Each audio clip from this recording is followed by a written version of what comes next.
Meus amigos, meus irmãos, prossiga conosco a paz do Senhor. Foi logo depois da Segunda Guerra Mundial.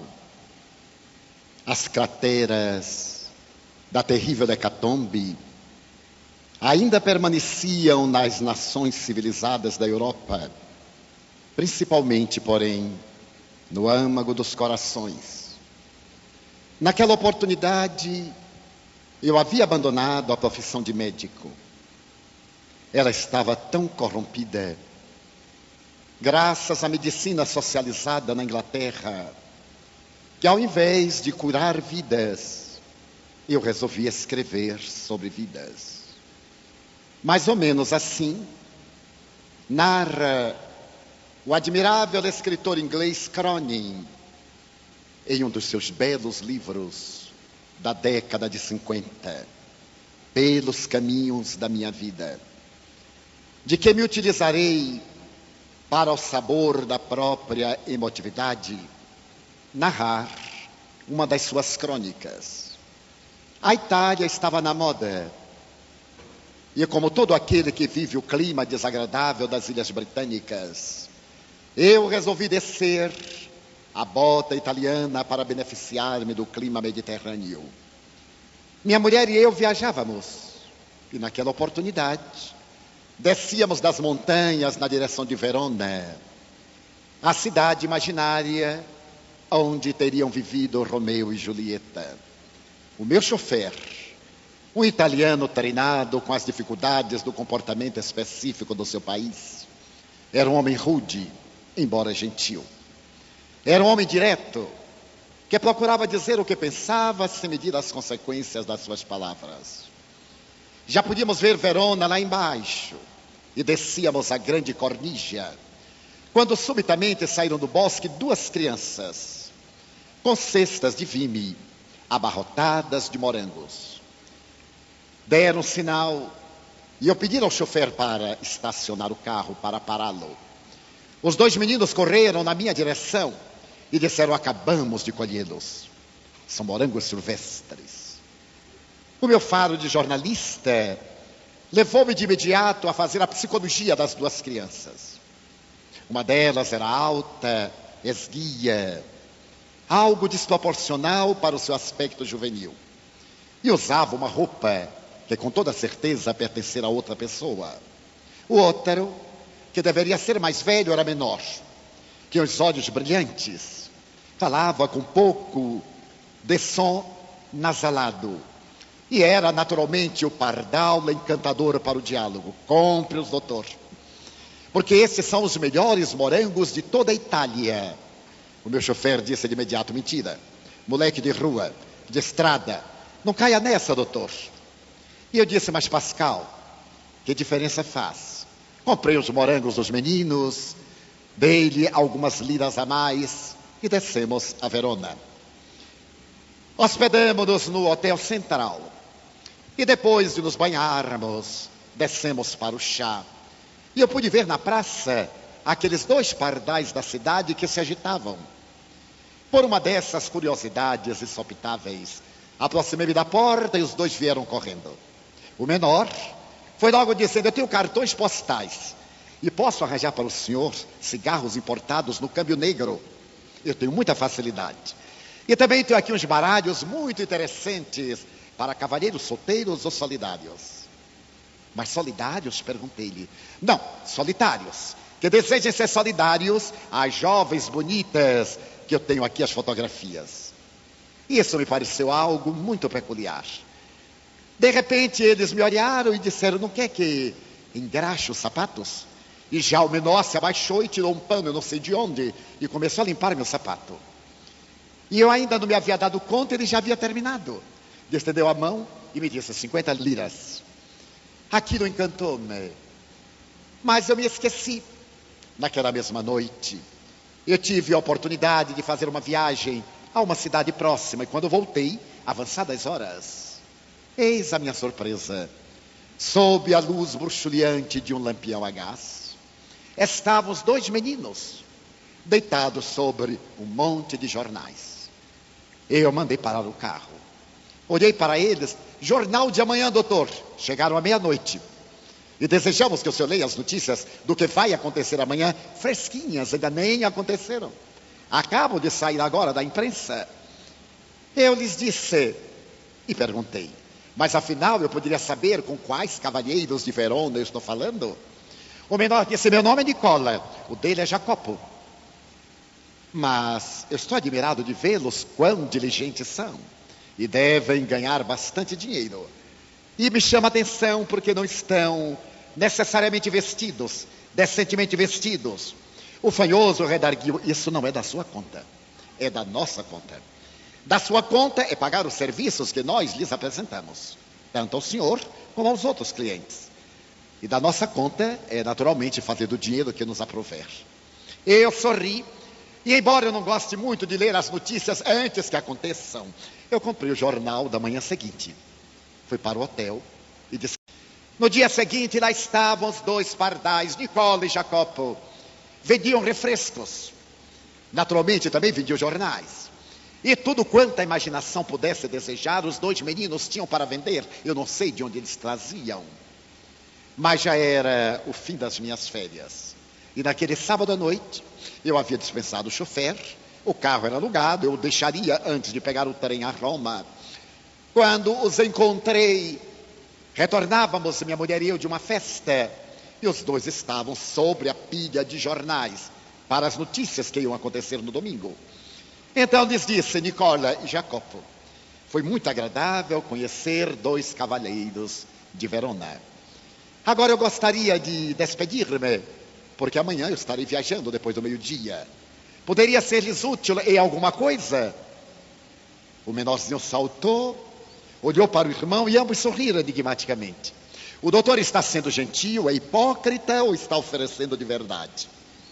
Bem, eu estava sendo só gentil.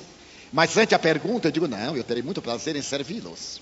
Se o doutor está interessado em servir-nos, o senhor poderia nos fazer o obséquio de levar-nos a uma cidade próxima que fica no alto da cordilheira, amanhã pela manhã, às 7 horas da manhã? Para mim era uma ofensa. Deitar tarde, muito bem, mas levantar cedo era uma tragédia. Ainda mais no meu último dia de férias na Itália.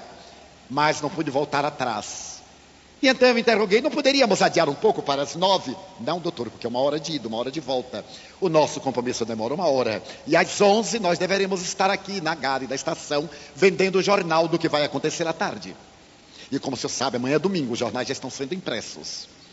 Combinamos. E a hora aprazada, eu ia saindo do hotel, lá estavam os dois enfarpelados. Nicola vestia um traje de veludo próprio para a sua idade. Ele deveria ter 12 anos, porém era menor. Jacopo estava também vestido como um pequeno príncipe. Ele deveria ter 10 anos, mas como disse, ele era maior. Eles traziam alguns embrulhos misteriosos e o meu faro de jornalista desejou descobrir o segredo daquelas duas crianças. Entraram no carro, bateram a porta e disseram: por favor, não faça perguntas. Nós o encaminharemos. E levaram-me a uma cidade encantadora, dessas pequenas cidades perdidas no meio das montanhas italianas. Tudo eram obras de arte, ciprestes elevados, o céu transparente e azul daquela região encantadora do país. De repente, eles me levaram até uma tratoria e disseram: o senhor nos espera aqui, que nós vamos ali. Por favor, nós demoraremos exatamente 1 hora. Saíram a correr e eu os vi desaparecerem por um portão de um muro enorme coberto de era que ocultava uma faustosa mansão. Qual era o mistério daqueles dois meninos? Deixei-os adentrarem-se e depois, com a minha perspicácia de adulto, eu os acompanhei. A casa era realmente senhorial, o jardim encantador, trazendo nos seus traçados as velhas expressões da jardinagem francesa. Empurrei a grade de ferro belga, adentrei-me e percebi que aquela casa maravilhosa recendia um odor muito peculiar. Deveria ser uma clínica, por causa do éter que saía pela porta, ligeiramente encostada. Adentrei-me sem dificuldade. Quando veio uma religiosa e, encontrando-a, colhido de surpresa, Ele disse: irmã, desculpe, mas estou procurando 2 meninos. Ah, sim, Nicola e Jacopo. Mas a irmã os conhece? Quem não os conhece em Verona e nos arredores? São 2 crianças encantadoras. É verdade, irmã. Eu os trouxe até aqui e confesso que eu estou picado pela curiosidade de saber algo desses meninos. E ao vê-los entrar nesta clínica, eu não pude sopitar a curiosidade para descobrir o de que se trata, qual é o mistério deles. Um grande mistério. O doutor, venha, por favor, sem provocar ruído. Seguimos o longo corredor e no último apartamento, a porta estava ligeiramente entreaberta. Eu vi a cena mais encantadora da minha vida de periodista. Sentado à janela, contemplando um monte de abetos, estava Jacopo, com o cotovelo apoiado sobre os joelhos, olhando para a intimidade do quarto. A claridade do dia emoldurava-o naquele quadrângulo de madeira. Ajoelhado, diante de uma cama de lençol alvinitente, estava Nicola. E sentada, uma verdadeira Madonna juvenil. Uma menina encantadora de cabelos negros e bastos, encaracolados, a tez pálida. Os 3 se contemplavam, dominados por uma empatia de uma desconhecida estesia espiritual. Eu os olhei e, sem saber por que, comovi-me. Era uma cena enternecedora, digna do pincel de Botticelli ou de Rafael. E então eu senti uma emoção estranha e percebi que a monja também estava emocionada. Ela tocou-me no braço e disse: venha, eu lhe contarei a história das crianças. O doutor os conhece? En passant. Eu sou inglês. E eles me fizeram pequenos serviços e os remunerei. Ah, doutor, essas 2 crianças são exemplo da verdadeira família. Os 3 viviam nababescamente em Milão. Eles são milaneses. Seu pai era um dos diretores do Teatro da Ópera de Milão. E sua mãe era um soprano dos mais famosos. E declinou os nomes. Mas na sua condição de artistas, eles eram perdulários. E a previdência não fazia parte da sua vida. As noitadas, as farras, os alcoólicos, o prazer. E um dia, numa grande tormenta, quando voltavam de uma festa nos arredores de Milão, o automóvel derrapou, golpeou o paredão de pedra, o tanque de gasolina abriu-se e uma fagulha provocou a explosão e os pais morreram. Ficaram as 3 crianças órfãs. Lucia, então, com 12 anos. Nicola, com 10 anos. E Jacopo, com 8. Todos invejavam e lamentavam a sorte das crianças. Haviam perdido os pais, mas certamente iam receber uma grande fortuna. Só que o espólio não tinha qualquer sentido para eles. As dívidas dos seus pais, no jogo, nos cassinos e no prazer, eram muito mais altas do que tudo quanto eles possuíam. E em breve, credores impenitentes, esses abutres que voam sobre o cadáver daqueles insensatos, esses encarregaram-se de atirar os meninos à rua, à condição de miseráveis, e tomaram tudo, a que tinham e a que não tinham direito. E eles foram reduzidos à mais tremenda miséria econômica, social e moral. Amigos dos pais desejaram ajudá-los, mas o pequenino Nicola, com 10 anos, disse: nós não necessitamos de esmolas. Nossos pais morreram, mas nós somos uma família. E transferiram-se de Milão para a encantadora Verona e foram dormir à rua. Dormiam muitas vezes à sombra de algumas pontes, por cujas arcadas passavam as águas cantarolantes do rio Pó. E no último inverno, a menina enfermou. A sua enfermidade já tinha antecedentes mal cuidados. Ela teve não somente um problema brônquico, uma pneumonia, mas depois também um problema na coluna, uma febre reumática. E um dia, quando nós menos esperávamos, faz 1 ano, adentram-se por esta clínica suíça 2 meninos e pedem uma entrevista com a amada diretora. Vinham tentar o internamento para sua irmã. E quando a amada se inteirou da tragédia, disse-lhes: é uma pena, Mas aqui não é uma casa de caridade. Lamento profundamente. Mas nós também somos escravas. Nós trabalhamos por amor a Jesus e os lucros são da organização. É uma clínica muito cara. É uma clínica que está dando início a terapêuticas especiais para problemas de coluna, para problemas ósseos. E o menino respondeu: senhora, eu não estou pedindo caridade. Eu desejo internar a minha irmã condignamente. A senhora diz-me, por favor, qual é o custo semanal ou mensal, e nós pagaremos por antecipado.